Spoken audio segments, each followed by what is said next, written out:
to to create difficulties for India. It's not a benign power.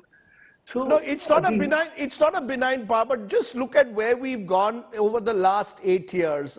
Since Mr. Modi took over. Here was a prime minister who apparently had a very strong relationship with the Chinese leadership. He had traveled several times to Beijing, even as chief minister of Gujarat. And, the two sides were seen together on a swing in Ahmedabad and all seemed very well. But what we've seen in the last 8 years, repeated attempts to capture land, to be aggressive.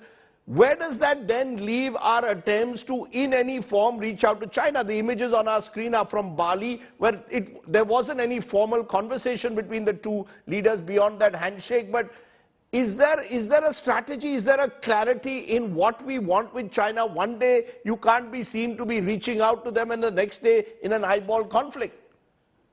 Rajdeep, are we blaming the Prime Minister or the government for want of trying?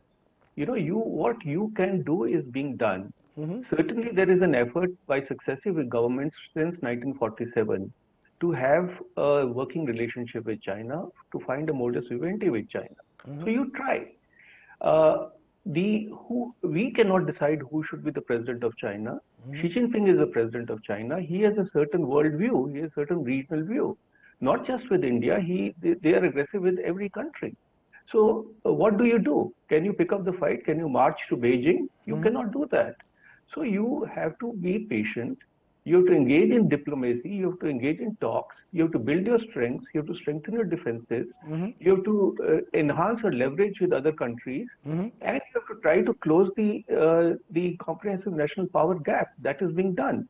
Now, can I say that by 27th of July 2025 it will be resolved? No, I cannot. Nobody can. But it is for the government of the day, which has been elected by the people of the country, to try to the best of its ability, which is being done.